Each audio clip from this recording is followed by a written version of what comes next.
Pendant des années, je n'ai pas prononcé un mot. Pas un seul. Le silence était devenu ma peau, ma respiration, mon existence tout entière.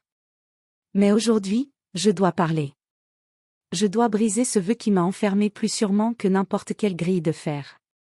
Ce que je vais vous révéler est dangereux. C'est une vérité que même Dieu aurait préféré ignorer. Une vérité que l'Église a ensevelie sous des prières et des mensonges. Mais je ne peux plus me taire. Je ne peux plus porter ce fardeau seul. Alors écoutez-moi. Écoutez la confession d'une femme qui a vu l'enfer se cacher derrière les murs d'un sanctuaire. Mon nom n'a plus d'importance maintenant. Il y a si longtemps que je l'ai abandonné, laissé derrière moi comme tout le reste de ma vie d'avant. J'avais 23 ans quand j'ai franchi pour la première fois les portes du couvent de Sainte-Catherine-des-Ombres. C'était un nom étrange pour un lieu sacré, n'est-ce pas? Les ombres. Mais à l'époque, je n'y ai pas prêté attention. J'étais trop brisée pour remarquer les signes. Ma mère venait de mourir dans des circonstances que je préférais oublier. Mon père avait sombré dans l'alcool et la violence. Mon frère s'était pendu dans la grange un matin de novembre. Et moi, j'étais seule. Tellement seule que le silence du monde me hurlait aux oreilles chaque nuit. C'est le père Mathieu qui m'a parlé du couvent. Il disait que là-bas, je trouverais la paix. Que Dieu accueillait les âmes blessées et leur offrait un refuge. Je n'avais nulle part où aller, aucune raison de rester dans ce village qui me rappelait trop de douleur. Alors j'ai accepté. Je me suis dit que peut-être, en me consacrant à Dieu, je pourrais expier. Expier quoi exactement, je ne le savais pas encore. Mais la culpabilité était là, tapie au fond de mon cœur comme une bête affamée. Je me sentais responsable de tout. De la mort de ma mère. Du désespoir de mon frère. De l'effondrement de ma famille. Peut-être que le silence pourrait me laver de ces péchés que je n'avais pas commis mais que je portais quand même. Le couvent se trouvait à l'écart de tout, perché sur une colline entourée de forêts épaisses. Pour y accéder, il fallait emprunter un chemin de terre qui serpentait pendant des kilomètres. L'isolement était total. C'était voulu, bien sûr. Un lieu coupé du monde, où les tentations ne pouvaient pas nous atteindre. Les murs étaient en pierre grise, couverts de lierre et de mousse. Les fenêtres étaient étroites, presque des meurtrières, comme si le bâtiment avait été conçu pour se défendre plutôt que pour accueillir. La chapelle dominait l'ensemble, avec son clocher pointu qui semblait vouloir percer le ciel. Quand je suis arrivée, c'était l'hiver. Il faisait un froid glacial. Un froid qui pénétrait les os et ne vous quittait jamais vraiment, même près du feu. La mère supérieure m'a accueillie sans sourire. Sœur Béatrice. Une femme sèche, anguleuse, au regard perçant qui semblait vous transpercer jusqu'à l'âme. Elle m'a expliqué les règles. Elles étaient strictes. Réveil à 4 heures du matin pour les matines. Prière toute la journée, entrecoupée de travaux domestiques et d'études des Écritures. Pas de contact avec l'extérieur. Pas de lettres, pas de visites. Et surtout, le silence. Un silence absolu en dehors des prières communes. Elle m'a dit que le silence était la voie la plus directe vers Dieu. Que dans le silence, on pouvait enfin entendre sa voix. J'ai accepté tout cela sans hésiter. Le silence, au début, me semblait sacré. Une promesse de paix intérieure. Les premières semaines ont été difficiles. S'habituer à ne plus parler, à ne plus exprimer ses pensées, ses besoins, ses peurs. Communiquer uniquement par gestes, par regard. On nous apprenait à baisser les yeux, à marcher sans bruit, à exister le moins possible. Je partageais ma cellule avec sœur Marie-Thérèse, une femme d'une 50aine d'années qui était là depuis 20 ans. Elle ne me regardait jamais dans les yeux. Personne ne le faisait d'ailleurs. C'était comme si nous étions toutes des fantômes, glissant dans les couloirs sans jamais vraiment nous toucher, nous voir, nous reconnaître. La discipline était implacable. Le moindre manquement était puni. Pas de repas du soir. Prière à genoux sur le sol de pierre pendant des heures. Isolement complet dans une cellule sans fenêtre. Mais j'acceptais tout. Je croyais que c'était le prix à payer pour ma rédemption. Je priais jusqu'à ce que mes genoux saignent. Je jeûnais jusqu'à ce que ma tête tourne. Je me plongeais dans les Écritures jusqu'à ce que les mots dansent devant mes yeux. Et petit à petit, Je sentais quelque chose en moi s'apaiser. Ou peut-être mourir. C'est difficile à dire maintenant. Le silence devenait naturel. Les jours se fondaient les uns dans les autres, identiques, prévisibles. L'hiver a laissé place au printemps, puis à l'été. Et je me suis dit que j'avais trouvé ma place. Que j'allais finir mes jours ici, dans ce couvent perdu, à prier pour le salut de mon âme et celle des autres. Mais tout a changé une nuit d'octobre. C'était la nuit de la Toussaint. Nous avions célébré une messe en l'honneur des saints et des défunts. Après la prière du soir, je suis retournée dans ma cellule, épuisée. Sœur Marie-Thérèse était déjà couchée, tournée vers le mur. Je me suis allongée sur ma paillasse et j'ai fermé les yeux. Mais je n'arrivais pas à dormir. Il y avait quelque chose dans l'air. Une tension que je ne parvenais pas à définir. Et puis, j'ai entendu un bruit. Un murmure. Comme des voix qui chuchotaient dans le couloir. Au début, j'ai cru que c'était mon imagination. Mais le bruit persistait. Des voix basses, pressées, presque suppliantes. Je me suis levée doucement et je me suis approchée de la porte. J'ai entrouvert, juste assez pour jeter un coup d'œil. Le couloir était plongé dans l'obscurité, éclairé seulement par quelques bougies vacillantes. Et là, j'ai vu une silhouette. Une sœur, vêtue de sa robe noire, qui marchait vers la chapelle. Elle marchait vite, presque en courant. Et elle murmurait quelque chose. Je n'arrivais pas à distinguer les mots, mais le ton était désespéré. J'ai refermé la porte, le cœur battant. Qu'est-ce qu'une sœur faisait dehors à cette heure? C'était strictement interdit. Nous devions rester dans nos cellules après la prière du soir. Je suis retournée me coucher, troublée. Le lendemain matin, pendant les matines, j'ai remarqué qu'il manquait quelqu'un. Sœur Agnès. Sa place était vide. J'ai regardé autour de moi, cherchant des explications dans les regards des autres sœurs. Mais personne ne semblait s'en inquiéter.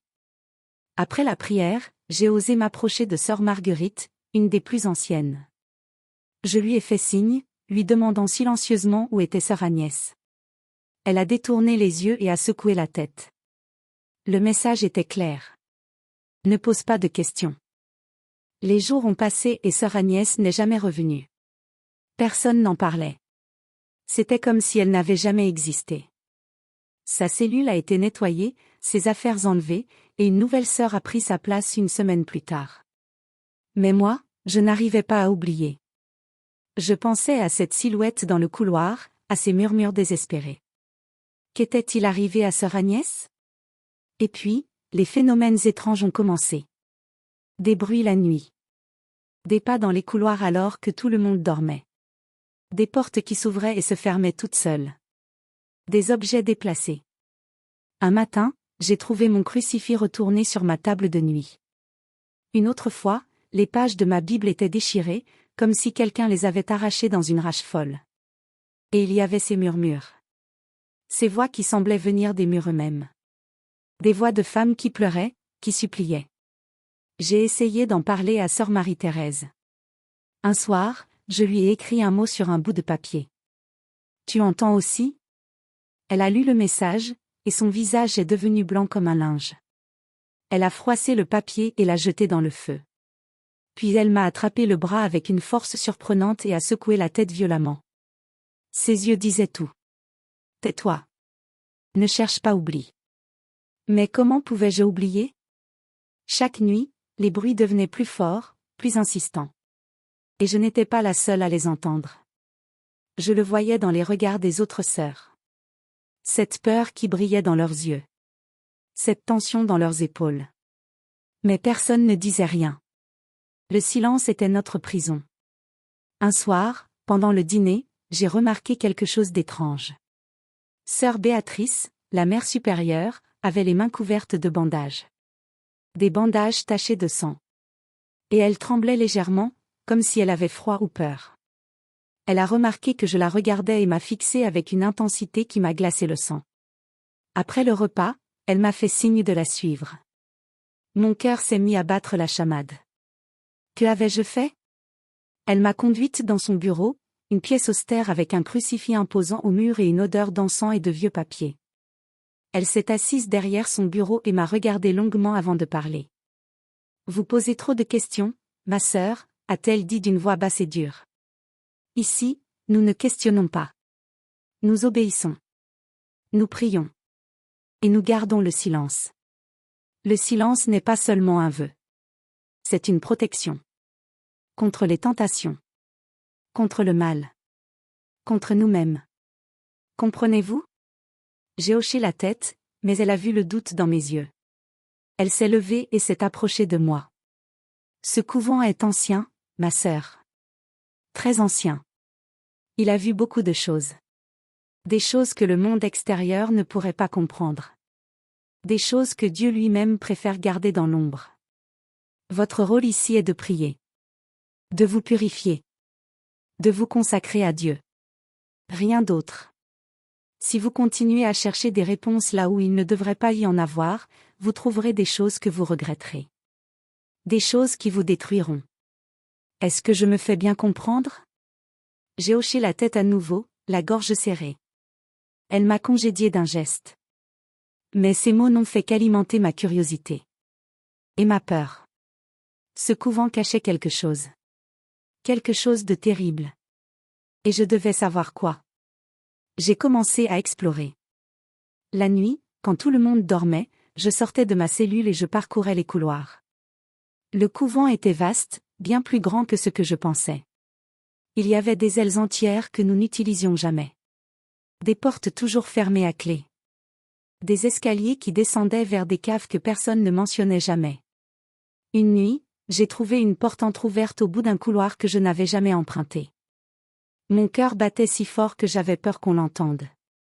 J'ai poussé la porte doucement et je me suis retrouvée dans une pièce sombre et humide. Il y avait une odeur étrange. Une odeur de renfermé, de pourriture et de quelque chose d'autre. Quelque chose de métallique. Du sang. J'ai allumé ma bougie et la lumière a révélé ce qui m'entourait. C'était une sorte de cellule. Mais pas comme les nôtres. Les murs étaient couverts de griffures. Des marques de doigts, comme si quelqu'un avait essayé de creuser la pierre. Et il y avait des chaînes. Des chaînes fixées au mur, encore tachées de rouille et de sang séché. J'ai reculé, horrifié. Qu'est-ce que c'était que cet endroit? Pourquoi y avait-il des chaînes dans un couvent? Et puis j'ai vu quelque chose sur le sol. Un cahier. Un vieux cahier relié en cuir, ses pages jaunies et froissées. Je l'ai ramassé avec des mains tremblantes et je l'ai ouvert. C'était un journal. Le journal d'une sœur. Les premières pages racontaient son arrivée au couvent, ses espoirs, sa foi. Mais au fur et à mesure que je lisais, le ton changeait. Elle parlait de punition. De pénitence extrême. De sœurs qui disparaissaient. De nuits où on les emmenait dans les caves pour purifier leurs fautes. Elle écrivait que certaines sœurs étaient enchaînées pendant des jours, privées de nourriture et d'eau, forcées de prier jusqu'à ce qu'elles s'effondrent. Que d'autres étaient battues jusqu'au sang pour avoir osé remettre en question l'autorité de la mère supérieure. Et elle parlait d'une chose encore plus terrifiante. Une présence. Quelque chose qui hantait le couvent. Quelque chose qui était là bien avant elle. Elle écrivait que la nuit, on pouvait l'entendre. Des pleurs. Des gémissements. Des voix qui appelaient à l'aide. Les dernières pages étaient presque illisibles, l'écriture devenue tremblante et désordonnée. Elle nous mente. Ce lieu n'est pas sacré. Il est maudit. Maudit par les âmes de celles qui ont souffert ici. Je dois partir. Je dois fuir. Mais elles ne me laisseront jamais sortir. Personne ne sort d'ici. Personne. Et puis plus rien. La page suivante était vierge. Comme si elle avait disparu avant de pouvoir finir. J'ai refermé le cahier, les mains tremblantes, le souffle court. Je devais sortir de cette pièce. Je devais réfléchir. Mais au moment où je me retournais pour partir, j'ai entendu un bruit. Un murmure. Tout près.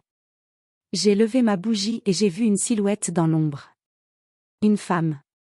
Vêtue d'une robe de nonne en lambeaux. Son visage était caché, mais je pouvais sentir son regard sur moi. Elle a tendu la main vers moi et a murmuré quelque chose. Un mot. Fuis. J'ai couru. J'ai couru comme jamais je n'avais couru.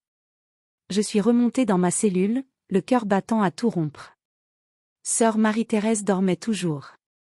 Ou faisait semblant. J'ai caché le cahier sous ma paillasse et je me suis allongée, les yeux grands ouverts, incapable de dormir. Ce que j'avais vu. Ce que j'avais lu. C'était impossible.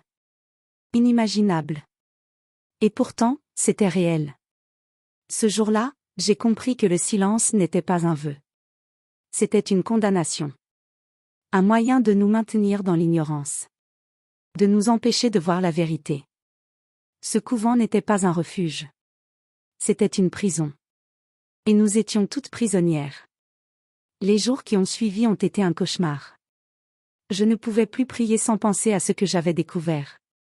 Je ne pouvais plus regarder la mère supérieure sans voir du sang sur ses mains. Je ne pouvais plus entendre les murmures nocturnes sans penser à ces sœurs disparues, à ces âmes torturées. Et la présence. Cette chose que j'avais vue dans les caves. Elle me suivait. Je la sentais. La nuit, je l'entendais marcher dans le couloir, s'arrêter devant ma porte. Parfois, je voyais son ombre passer sous la porte.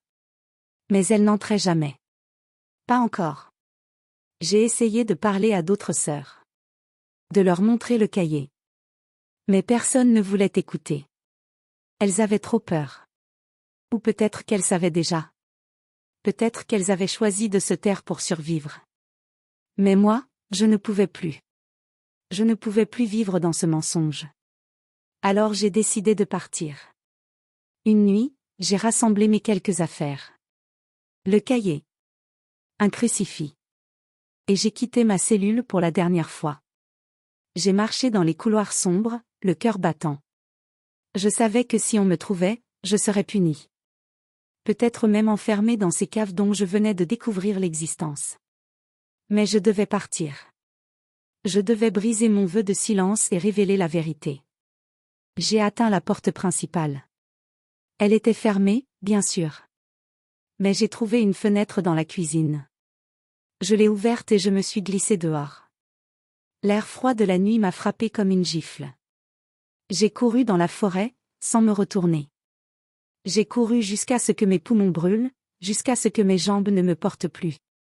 Et puis je me suis effondrée, seule dans les bois, tremblante et épuisée. Mais libre. Le retour dans le monde extérieur a été brutal. Personne ne me croyait. Quand j'ai essayé de raconter ce que j'avais vu, on me regardait comme si j'étais folle.